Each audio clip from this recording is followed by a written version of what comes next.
Yeah, he's still alive. He was. It said nowadays. Don't forget your S in there. It's a Z sound, right? Nowadays means these days, these weeks, these months, this time. Because now he does speaking to other people and everything else, and Yeah. but he still does a lot of climbing and everything. All right, so we were talking about Aron Ralston. He was a young man then who had a very bad accident and almost lost his life down in Blue John Canyon in Utah, USA. So I'm going to ask you some questions about Aron Ralston and his experience and see how much you comprehend, meaning how much you understand. So, what did Aron do in April 2003? He. Oh, he. Yeah. He went to Blue John Canyon Blue John. Blue John Canyon in Utah to hike. Utah. Utah is a state in the USA. Utah.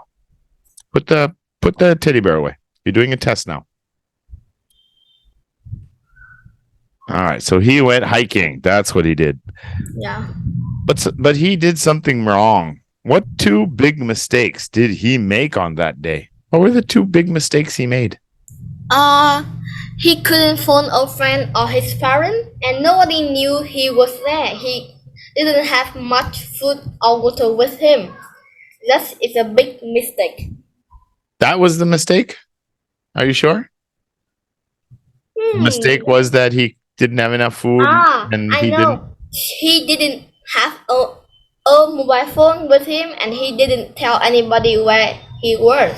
That's right. He went on a hiking trip by himself. He never brought a mobile phone, and he never told anybody where he was going. So nobody could find him. It wasn't about the food, because he was only planning to go for the day anyway, probably, or maybe overnight. It doesn't say if he was going to camp or not.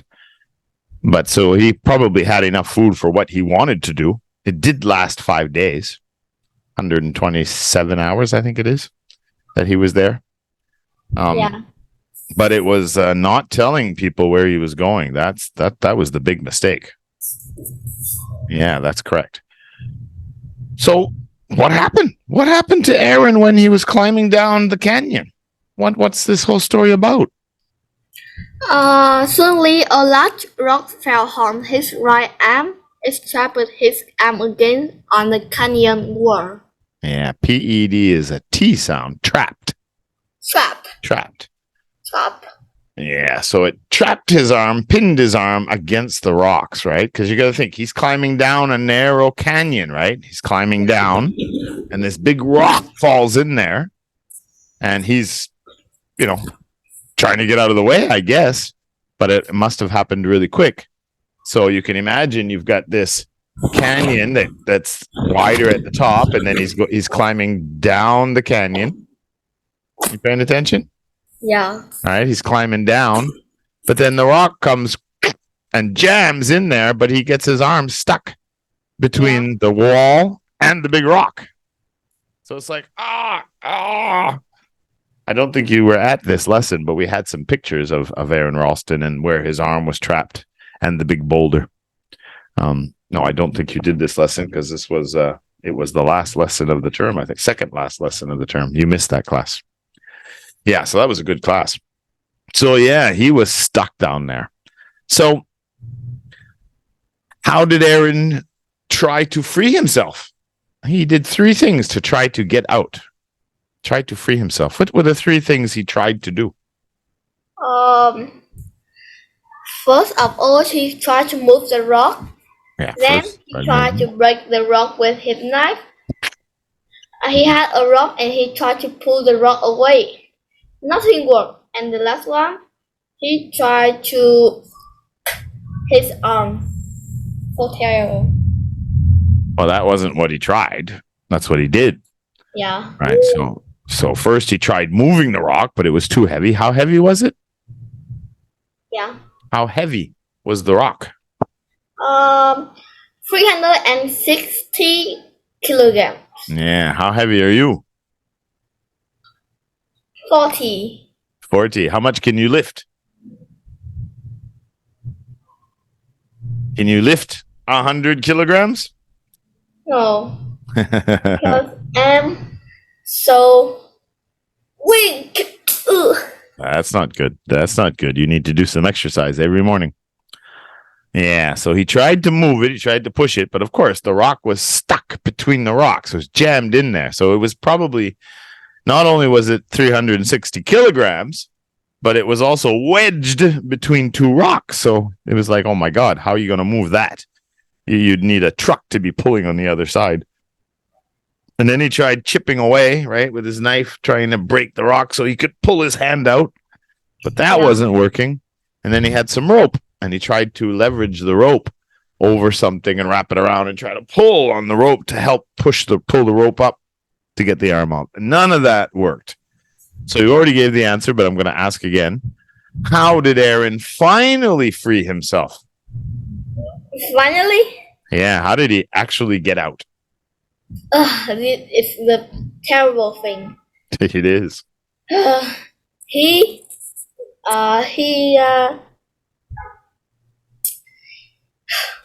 couldn't feel his hand, so he couldn't lie. He could die, and he could cut his own arm off. So he just cut his own arm off. He broke the bone in his arm, then he tied the cloth around his arm and started cutting it with his knife. Yeah, he couldn't feel his hand anymore. He'd already been stuck there for 5 days. Yeah. So no one was going to find him. So if he didn't do it, yeah, he was going to die right there. He had no choice.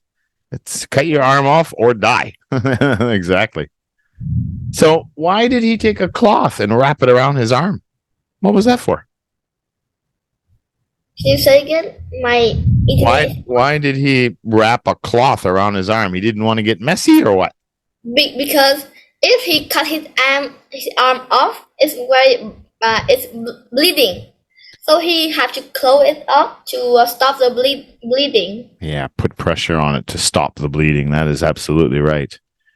Yeah, so that's got to be horrible when you try to think it through your head. You're stuck there 5 days, and you have to break your arm first, and you got 2 bones in your arm, so he had to break 2 bones, and then he had to cut through his own arm, and it took him an hour to do it. How painful was it? How much did it hurt? It was 100 times worse than any pain I have felt before. Yeah, what's the worst thing you did? What's the worst pain you had before? I kicked the ball and my leg was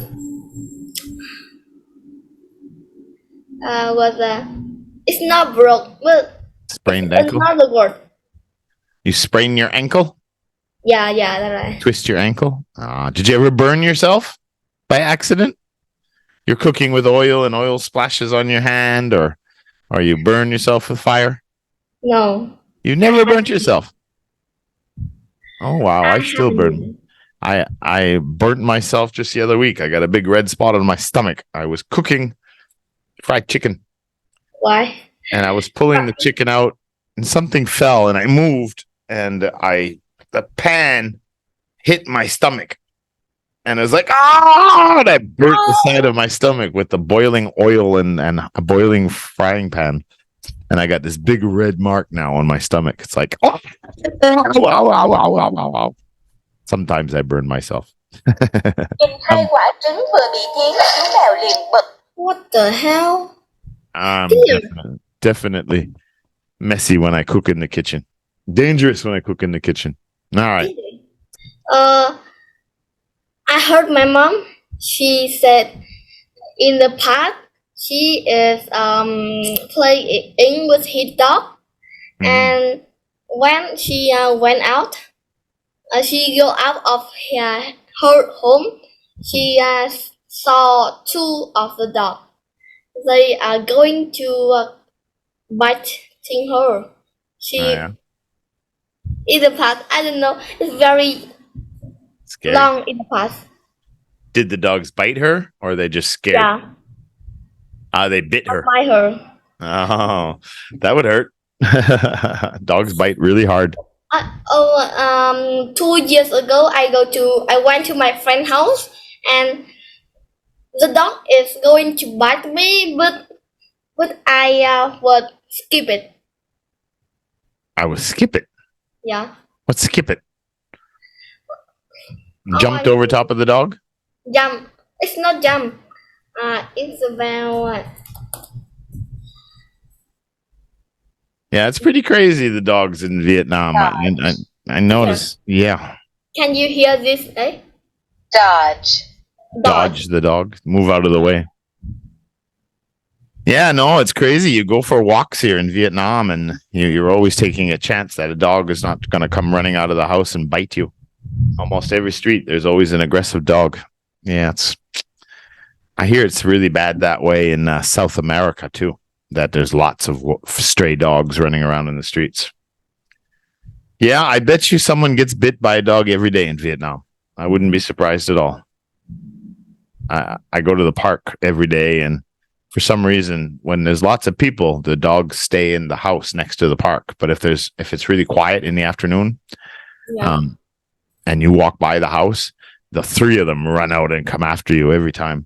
So I always have to stand there and kind of slowly walk away, and then they get really close, like they want to bite, but then they back off, and then they get close and they want to bite, and it's like nerve-wracking.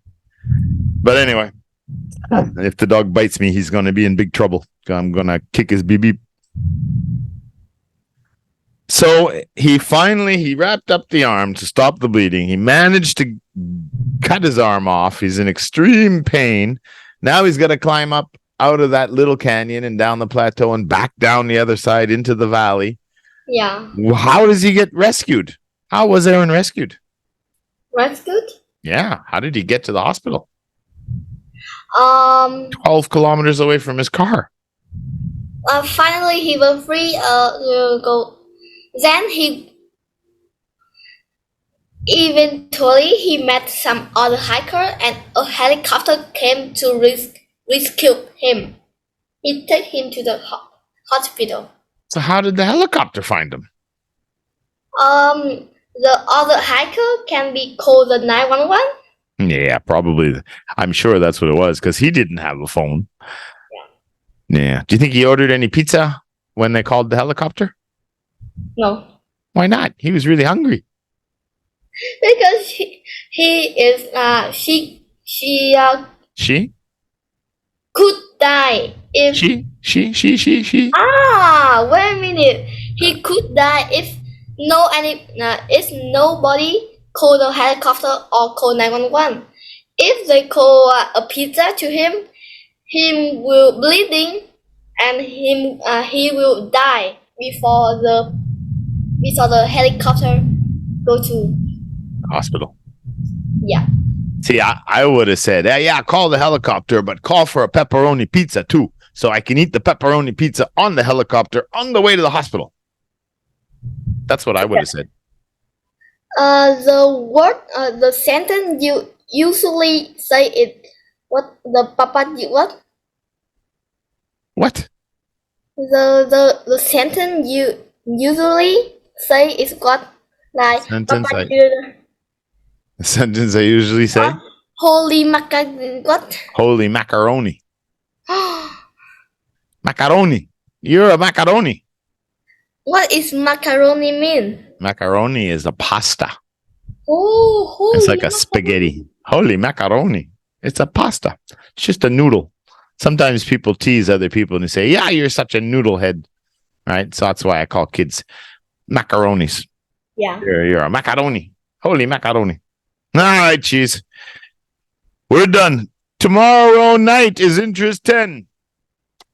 See you there. Yes. I love you so much. Bye-bye, Mr. Teacher. We love you too. Good night.